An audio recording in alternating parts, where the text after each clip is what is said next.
The Mysterious Intern. Kabanata 24. Maingay na bulungan sa ospital. Ang hapon sa Yanjing City General Hospital ay puno ng maingay na bulungan. Sa loob ng maliit na silid pahingahan ng mga doktor, ang amoy ng kape at disinfectant ay nakahalimuyak sa hangin. Sa gitna ng mga nagkalat na medical journals at mga papel, ang mga doktor ay nagkukumpulan, ang kanilang mga boses ay halos nagsasanib sa ingay ng mga naglalakad sa hallway. Hoy, mga senior! Huwag niyo naman akong pagtawanan. Malapit na ang oras, punta na ako sa ward, ha? Paalam ni Brian Ye, medyo nahihiya na, ang kanyang mga mata ay naghahanap ng isang lugar kung saan siya pwedeng magtago. Hindi niya inaasahan ang biglang pag-uusap tungkol sa love life niya. Napakamot siya sa ulo at ngumiti ng bahagya bago mabilis na umalis, halos tumatakbo na para makaiwas sa mga nakakatawang tukso ng kanyang mga kasamahan. Ang mga upuan ay nakapalibot sa isang maliit na mesa, ang mga tasa ng kape ay bahagyang nabawasan na. Ang mga doktor, na pagod na galing sa mahabang araw ng trabaho, ay nagtatawanan. Sus, si Brian Ye, ang torpe. Parang wala man lang spark sa kanya, ano? Komento ng isang doktor, natatawa, ang kanyang mga daliri ay naglalaro sa kanyang stethoscope. Oo nga, siguro busy masyado sa ospital. Saan pa siya kukuha ng time para magka-love life, di ba? Sagot ng isa pa, ang kanyang mga mata ay nakatuon sa isang lumang larawan sa dingding. Sayang naman kung hindi siya magkaka-boyfriend habang bata pa. Totoo. Tanungin ko kaya ang manugang ko kung may kilala siyang magandang babae para kay Brian Ye. Suhestyon ng isa, nakangisi, ang kanyang mga ngiti ay nagpapakita ng kanyang mga ngipin na medyo dilaw na dahil sa madalas na pag-inom ng kape. Ang reaksyon ni Brian Ye at ang pag-uusap tungkol sa kanya sa gitna ng maingay na ospital. Ang usapan ay nagpatuloy, ang mga boses ay naghahalo sa ingay ng mga naglalakad sa hallway ng ospital. Ang mga doktor ay nagkukwentuhan tungkol kay Brian Ye at Dr. Allison Zhao, ang sikat na iceberg goddess ng ospital, ang kanilang mga boses ay puno ng katatawanan at pag-aalala. Nagulat sila sa reaksyon ni Brian Ye kaya natawa na lang sila. Alam nilang lahat na ayaw ni Brian na pag-usapan ang personal na buhay niya. Ang ilaw sa silid ay medyo malabo, nagbibigay ng isang malungkot na ambience. Ang galing-galing nga ni Brian Ye sa medisina. Ang dali nilang makapag-usap tungkol sa mga pasyente at procedures, parang mga eksperto na. Pero ang pagiging tahimik niya pagdating sa pag-ibig ang nakakatawa. Ang mga gamit sa mesa ay nagpapaalala sa kanila ng kanilang trabaho, ang mga stress at ang mga pagod na katawan.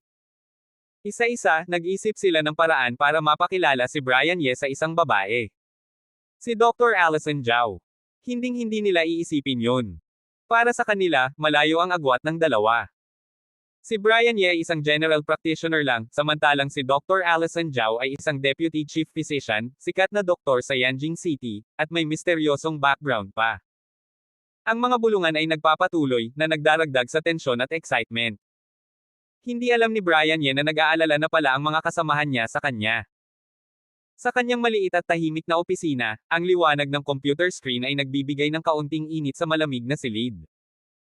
Pagkatapos ng trabaho, pinag-aaralan niya ang mga treatment plans ng ibang doktor para matuto pa. Ginagawa niya to araw-araw, hindi lang para sa sarili niya, kundi para na rin sa mga pasyente niya. Ang katahimikan ng kanyang opisina ay nagbibigay sa kanya ng oras para mag-isip at magplano. Pagbalik ni Brian Ye sa outpatient building, ang ingay ng mga tao ay bumungad sa kanya. Narinig niya ang mga nurse na nagkukwentuhan tungkol kay Dr. Allison Zhao. Sa isang computer terminal sa isang sulok, nakita rin niya ang anunsyo sa computer system na nagpupuri kay Dr. Allison Zhao dahil sa pagliligtas niya sa mga biktima ng aksidente. Hindi naman siya naiinggit. Alam niyang karapat-dapat si Dr. Allison Zhao sa lahat ng papuri. Ang atmosphere ay puno ng excitement at pagkamangha. Ang pag-uusap sa buong ospital at ang problema ni Dr. Allison Zhao isang halo ng tensyon at pag-aalala. Ang buong ospital ay nag-uusap tungkol kay Dr. Allison Zhao. Habang nagtatrabaho si Brian Ye sa kanyang sterile na operating room, ang tensyon ay nadarama sa hangin. May problema namang dumating kay Dr. Allison Zhao sa neurosurgery ward. Ang malamig na tiles at ang amoy ng antiseptic ay nagbibigay ng isang seryosong atmosphere. Mr. Chu, ano ba to? Tanong ni Dr. Allison Zhao sa isang pasyente na kanyang iniligtas, medyo naiinis na, ang kanyang boses ay malamig at matatag. Doc Zhao, ano po ang problema? Nagtatakang tanong ni Mr. Chu, ang kanyang boses ay puno ng pag-aalala. Bakit mo sinabi sa media to nang walang pahintulot ko? Galit na tanong ni Dr. Allison Zhao, ang kanyang mga mata ay naglalabas ng galit. Ayaw na ayaw niya ng pagkuha ng kredito na hindi naman sa kanya.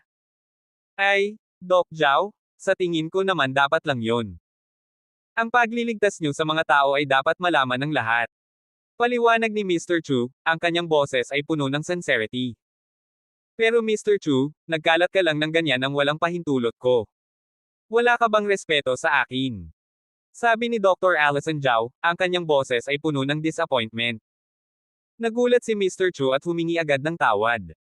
Hindi niya inisip na maaari itong makasakit kay Dr. Allison Zhao. Ang atmosphere ay nagbabago, mula sa tensyon patungo sa pag-aalala. Kalimutan mo na, sabi ni Dr. Allison Zhao, ang kanyang mga mata ay nakatitig sa ekspresyon ni Mr. Chu. May gusto pa sana siyang sabihin, pero tumalikod na siya at lumabas ng ward. Nakita niya ang pagsisikap ni Mr. Chu na magpasalamat. Sa kanyang mga mata, nakita niya ang tunay na pasasalamat ng lalaki at ng kanyang pamilya. Sa normal na sitwasyon, wala siyang pakialam. Tulad ng sabi ni Mr. Chu, ang balita ay makatutulong sa kanya. Pero ang problema, hindi naman talaga niya nailigtas si Mr. Chu. Dahil dito, nakaramdam siya ng awkwardness at parang kinukuha ang kredito na hindi naman sa kanya. Alam niya na ang mga nakakaalam ng totoo ay hindi magsasalita, at ang misteryosong doktor ay malamang na hindi rin. Matagal na siyang wala sa ospital, at hindi niya alam kung nasa Yanjing City pa ba ito. Kahit na alam niya, hindi siya magsasalita. Hindi dahil sa takot, kundi dahil sa kanyang konsensya. Tungkol sa pagkansela ng balita, alam niyang hindi na ito posible. Masyado nang malawak ang impluwensya nito. Kung susubukan pa ni Mr. Chu, mas magiging komplikado lang ang mga bagay-bagay. Nakita ni Mr. Chu ang pag-alis ni Dr. Allison Zhao, at naguluhan. May nagawa ba siyang mali? Pero naniniwala pa rin siya na tama ang ginawa niya. Gusto niyang magpasalamat kay Dr. Allison Zhao, at gusto rin niyang maging kilala. Sino ba naman ang ayaw maging sikat? Direktor Zhao. Pagkalabas ni Dr. Allison Zhao sa ward, nilapitan siya ni Dr. Chen, ang intern. Nakita niya ang pagkairite sa mukha ni Dr. Allison Zhao. Anong meron? Tanong ni Dr. Allison Zhao, bahagyang nakasimangot. Maraming reporter sa opisina, gusto kanilang interviewin, sabi ni Dr. Chen. Sabihin mo sa kanila, hindi ako magpapa-interview, malamig na sabi ni Dr. Allison Zhao. Direktor Zhao, tumawag po ang dean, sabi ni Dr. Chen, nag-aalangan. Wala akong pakialam kung sino ang tumawag, hindi ako magpapa-interview. Naiintindihan mo ba? Galit na sabi ni Dr. Allison Zhao. Magpapa-interview siya. Sasabihin ba niyang hindi siya ang nagligtas kay Mr. Chu? Mawawala ang reputasyon niya, at ang tiwala ng ospital sa mga pasyente. Kung hindi naman, kailangan niyang ipagmalaki ang operasyon, at magpasalamat sa iba't ibang tao. Ayaw na ayaw niya iyon. Maraming bagay ang hindi na niya mababago, pero may mga bagay pa rin siyang kayang tanggihan. Opo, sasabihin ko po kaagad, sabi ni Dr. Chen, at mabilis na umalis. Tiningnan ni Dr. Allison Zhao si Dr. Chen, at pagkatapos ay ang direksyon ng opisina. Naiinis siya. Hindi na siya pwedeng bumalik doon. Mas mabuting puntahan na lang niya ang mga pasyente. Papunta na sana siya sa susunod na ward nang mag-vibrate ang kanyang cellphone. Hindi niya ito sinasadyang iset na mag-ring, kaya vibration lang ang naririnig niya. Naiinis siya. Mula nang lumabas ang balita, sunod-sunod ang tawag sa kanya. Mga kaibigan, kaklase, kamag-anak. Lahat sila ay bumati. Kailangan niyang tiisin ang kanyang kakulangan sa ginhawa. Kung hindi lang dahil sa trabaho, kanina pa niya pinatay ang cellphone niya. Tiningnan niya ang caller ID. Kumunat ang noo niya, pero sinagot pa rin niya ang tawag. Makulit. Sigaw ng isang galit na boses. Kalokohan mo. Paano ka makakapag-opera ng walang pahintulot? Alam mo ba ang kahihinatnan nito? Ang alam ko lang ay tungkulin ng isang doktor na iligtas ang mga pasyente, malamig na sagot ni Dr. Allison Zhao. Tungkulin ng doktor. Tungkulin ng isang hanggal na doktor. Dapat mong alam na kailangan mong maging isang doktor muna bago mo maisigaw ang iyong tungkulin. Hindi ka Diyos. Dapat kang maging mahinahon at gumawa ng matalinong desisyon. Magtatrabaho na ako, ibaba mo na ang tawag, sabi ni Dr. Allison Zhao, naiinis na. Ibinaba niya ang tawag. Sa kabilang linya, isang galit na lalaki ang naiwan. Unti-unting nagbago ang galit niya sa kawalan ng kakayahan at kalungkutan. Isang manipis na figure ang biglang lumitaw sa tabi ni Dr. Allison Zhao. Sa palagay ko, bilang isang doktor, kailangan mong lumaban para sa kahit na anong maliit na pagkakataon, at hindi ka dapat sumuko. Gawin ang iyong makakaya. Matalinong pagpili. Inis na bulong ni Dr. Allison Zhao. Iniligpit niya ang telepono at naglakad patungo sa ward. Sa wakas, natapos din. Pagkaupo ni Brian Ye sa consulting room, naramdaman niya ang matinding pagod sa katawan at isipan. Sumandal siya ng maayos sa upuan, niluwagan ang kanyang katawan, at huminga ng malalim. Mula madaling araw hanggang alas 8 ng gabi, halos hindi na siya umalis sa upuang iyon. Kahit na malakas siya, ang ganitong intensity ng trabaho ay mahirap. Pero masasanay din naman siya. Pagkaraan ng ilang minuto, tumayo si Brian Ye, nagunat, at umikot-ikot para ma-relax ang kanyang katawan. Hinubad niya ang kanyang puting Amerikana, pinatay ang computer, iniligpit ang kanyang mga gamit, at lumabas ng klinika. Dr. Ye, hanggang alas 8 ulit ako busy. Mahirap talaga, sabi ni SG. Ruben mang sa pinto, may paghanga sa kanyang boses. Ang ibang staff ay nakauwi na. Oo nga, May pasyente kasi, sagot ni Brian Ye, nakangiti. Nagsumikap ka rin. Hindi naman ako masipag. Ano pa nga ba ang magagawa ko? Kayo mga doktor ang masisipag. Natatawang sabi ni SG. Ruben mang. Napangiti si Brian Ye. May mga taong nagpapasaya sa araw mo. Parang si SG. Mang, na nagbabantay sa klinika, nag-aayos ng pila ng mga pasyente, at nagti-check kung naka-off ba ang ilaw at nakalock ang pinto pagkatapos ng trabaho. O si Aling Zeng, na naglilinis ng banyo at ng mga pasilyo. Hindi sila gaanong napapansin, pero mahalaga sila. Kung wala sila, magulo ang ospital, at marumi. Para kay Brian Ye, mas mahirap ang trabaho nila kaysa sa maraming medical staff. Pero lagi silang nakangiti at nagsasabing hindi sila masipag. Hindi na masyadong kinausap ni Brian Ye si SG. Mang. Ikinumpas niya lang ang kamay niya at umalis. Alam niya kasing naiilang si SG. Mang sa mahabang usapan. Ang simpleng, hello, at isang ngiti ay sapat na respeto na para sa kanya. Imbes na umuwi, nagtungo si Brian Ye sa neurosurgery department. Ang pasyente sa 101 bed, ayon sa CT scan at iba pang pagsusuri, ay may tumor sa utak, gaya ng kanyang hinala. Ang biglaang pagsakit niya ay dahil sa pagkompress ng tumor sa kanyang mga nerves. Nagulat ang mga kasamahan niya sa resulta. Pagkatapos ng pagkabigla, pumuri sila kay Brian Ye. Pati si Dr. Thomas Wang ay humanga sa kanya. Pero hindi masaya si Brian Ye. Mas gugustuhin niyang mali ang diagnosis niya. Mas ligtas ang pasyente kung hindi siya may tumor. Kahit na inilipat na ang pasyente sa neurosurgery, binisita pa rin niya ito para tingnan kung may maitutulong pa siya. Dr. Ye, bakit po kayo nandito? Tanong ng pamilya ng pasyente, si Mr. Feng.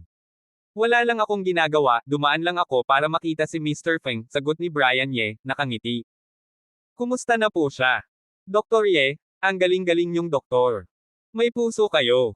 Sabi ni Mr. Chuang, isang miyembro ng pamilya. Wala pa raw silang nakitang doktor na tulad ni Brian Ye. Dati kasi, kapag inililipat ang pasyente sa ibang department, parang itinatapon lang ang pasyente sa kanila. Walang anuman po, Mr. Feng. Ginagawa ko lang ang kaya ko, sabi ni Brian Ye. Tiningnan niya ang medical record ni Mr. Feng at nagtanong, kumpleto na po ba ang mga resulta ng pagsusuri? May sinabi na po ba ang attending doctor? Kumpleto na po. Sabi ng doktor, buti na lang at maaga itong natuklasan. First stage tumor lang daw po. Madali na lang daw po itong maalis. Dr. Ye, maraming salamat po. Kung hindi ninyo po ito natuklasan, baka. Sabi ni Mr. Feng, ang kanyang mga mata ay puno ng pasasalamat at luha. Napakaswerte raw nila dahil nakilala nila si Brian Ye. Kung hindi dahil kay Brian Ye, baka patay na ang kanyang ama. Mabuti naman, available ba iyong filming and inspection reports? Let me see, sabi ni Brian Ye. Medyo gamaan ang loob niya nang marinig ang sinabi ni Mr. Feng. Opo, opo.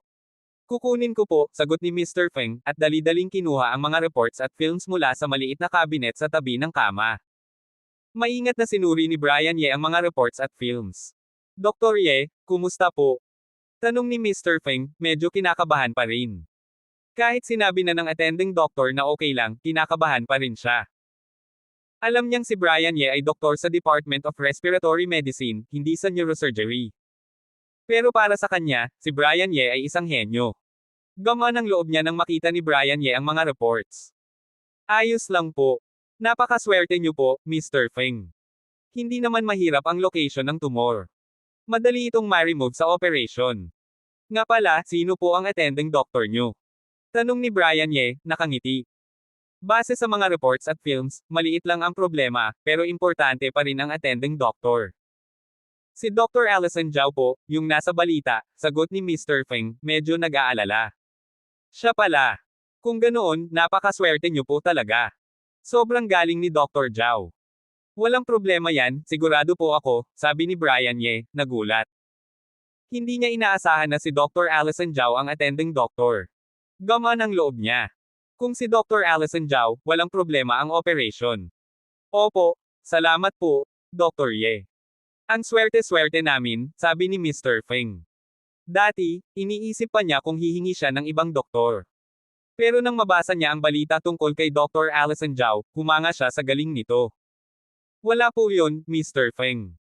Swerte niyo po talaga, sabi ni Brian Ye, nakangiti. Saglit lang si Brian Ye sa ward.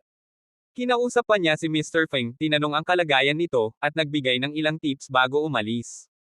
Talagang magaling na doktor si Dr. Ye. Sana marami pang doktor na tulad niya.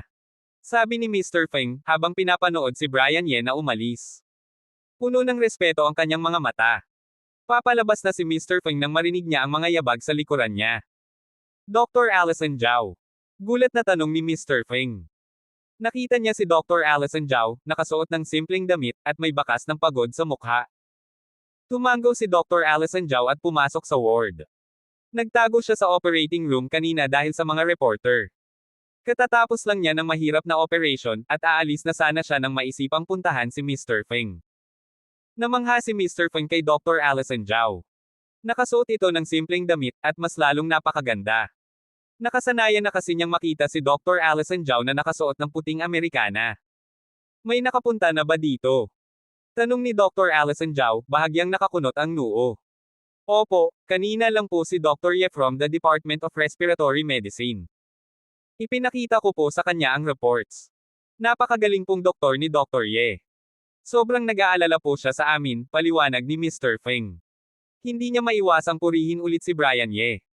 Nagulat si Dr. Allison Zhao nang marinig na galing sa Department of Respiratory Medicine si Brian Ye. Bihira na kasi ang mga doktor na bumibisita sa mga pasyente sa ibang department, lalo na kung may tumor. Pero agad ding kumunat ang noo niya. May sinabi ba siya? Tanong niya. Natatakot siyang baka nagbigay si Brian Ye ng maling payo kay Mr. Feng. Wala po. Tinanong lang po niya ang kalagayan namin, at sinabi niya pong napakagaling niyo po, Doc, sagot ni Mr. Feng. Naalala niyang sinabi nga ni Brian Ye na napakagaling ni Dr. Allison Zhao. Nang marinig na hindi nagbigay ng maling payo si Brian Ye, gumaan ang loob ni Dr. Allison Zhao. Sinuri niya ang kalagayan ni Mr. Feng. Hindi naman masama ang kalagayan niya. Maghahanda na kayo para sa operation bukas. Mag-uusap ang anesthesiologist sa inyo, sabi ni Dr. Allison Zhao. Opo, opo. Salamat po, Dr. Zhao. Masayang sabi ni Mr. Feng. Tumango si Dr. Allison Zhao at umalis. Sinuri pa niya ang kalagayan ng ibang pasyente bago umalis. Naisip ni Mr. Feng si Brian Ye at si Dr. Allison Zhao. Si Brian Ye ay palaging nakangiti, parang simoy ng tagsibol. Si Dr. Allison Zhao naman ay napakaseryoso. Napakakaunting salita nito. Nahihirapan siyang makipag-usap dito. Naisip pa niya kung paano kaya makakahanap ng boyfriend si Dr. Allison Zhao. Underground parking lot. Nakaupo si Brian Ye sa kanyang maliit na Q-car, inaayos ang posisyon ng upuan at salamin. Ikinabit niya ang seatbelt, pinaandar ang sasakyan, at dahan-daang umalis. Ito ang kanyang pang-araw-araw na routine. Na-recover na ang kanyang sasakyan matapos siyang magbayad ng malaking multa at mapag-alitan ng traffic police. Nangako siyang hindi na mauulit ang kanyang paglabag. Boom! Biglang may narinig siyang malakas na dagindong ng makina. Isang pulang BMW ang mabilis na dumaan sa tabi niya, parang kidlat. Si Dr. Allison Zhao kaya iyon. Napagtanto niyang late na rin pala itong umuwi. Maraming doktor ang may BMW sa parking lot, pero kakaunti lang ang pulang BMW. At si Dr. Allison Zhao lang ang kilala niyang magaling magmaneho. Hindi naman masyadong busy ang neurosurgery department. Pero dahil sa balita, maraming pasyente na ang dumadating kay Dr. Allison Zhao. Kaya naman siguro binigyan siya ng malaking reward ng hospital director dahil nakakatulong siya sa ospital. Pero ano man ang dahilan, gutom na si Brian Ye. Mula tanghali, wala pa siyang kain. Pinindot niya ang accelerator. Ang kanyang sasakyan ay mabagal kumpara sa pulang BMW kanina. Napailing na lang siya. Ang pagkakaiba ng sasakyan nila ay napakalaki. Habang papalabas na siya ng parking lot, may nakita siyang lalaki sa sulok. May hawak itong cellphone at mukhang abala. Napansin niyang tinitignan siya nito. Pagkatapos ay kinuha nito ang cellphone at nagsimulang mag-scroll. Mga litrato ni Brian Ye at ng kanyang sasakyan ang nakita niya, mga litrato ni Brian Ye na kinukuha ang susi, papasok sa sasakyan, at pinapaandar ito. Pagkatapos ay nag-dial ito ng numero. Zing Xiao, nasuri ko na po. Wala pong kinalaman si Ye sa Deputy Dean Zhao. Nakilala lang niya ito noong nag-a-apply siya ng trabaho. At saka, mahirap lang po si Ye, walang pera o background. Zing Xiao, hindi kayo maniniwala. Alam niyo ba kung anong sasakyan ang gamit niya? Maliit na Q-car. Haha. May litrato po ako. Ipapadala ko na po. Sige po, Zing Xiao. Salamat po.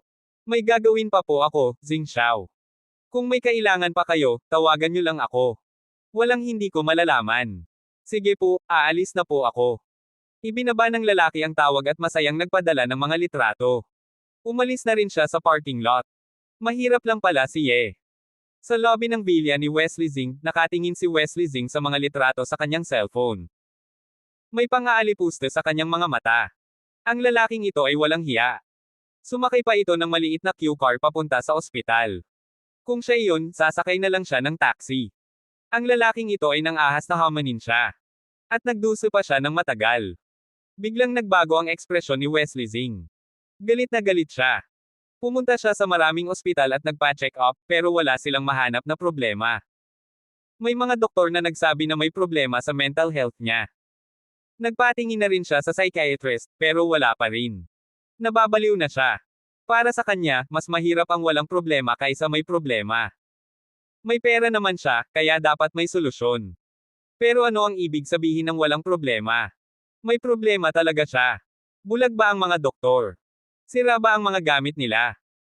Kung hindi lang siya pumunta sa mga nangungunang ospital, at nakakita ng mga eksperto, siguradong magmumura siya. Araw-araw, parang nasa impyerno siya. Dahil dito, pumayat siya ng husto. Gusto niyang gumanti kay Brian Ye, pero kailangan muna niyang magpagaling. Magpapa-check up siya sa ibang bansa. Pero bigla na lang siyang gumaling. Parang panaginip lang. Biglang nawala ang madalas niyang pag-ihi. Pagkatapos gumaling, naisip niya si Brian Ye. Tinawagan niya ang lalaki para imbestigahan si Brian Ye, at nakakuha siya ng magandang balita. Mahirap lang pala si Brian Ye. Walang background. Ye, bulong ni Wesley Zing, ang kanyang mga kamao ay nakakuyom. Hintayin mo lang ang gagawin ko. Pagka-uwi ni Brian Ye, agad siyang naligo ng malamig na tubig. Simula nang ilabas siya sa ampunan, lagi siyang naliligo ng malamig na tubig kahit anong panahon. Sabi ng matanda, nakakapagpalakas ito ng loob at tibay, nakakapagpabilis ng sirkulasyon ng dugo, at nakakapagpagaling. Para kay Brian Ye, nakakapagpabawas lang ito ng pagod. Pagkatapos maligo, bumalik siya sa sala, tiningnan ang oras, at kinuha ang kanyang medical book. Humiga siya sa sofa at nagsimulang magbasa. Ito ang kanyang oras ng pagpapahinga. Ang pagbabasa at pag-aaral ang kanyang paraan ng pagpapahinga. Pagkatapos ng trabaho, maliligo siya, at magbabasa siya ng mga libro bago mag-ensayo ng longevity formula. Mahalaga sa kanya ang oras na ito. Hindi siya santo, at hindi siya ipinanganak na may alam na. Ang kanyang mga kasanayan sa medisina ay bunga ng kanyang pag-aaral at pagsusumikap. Alam niyang kailangan niyang magsikap para maabot ang kanyang layunin. Abangan ang susunod pang mga kabanata ng The Mysterious Intern.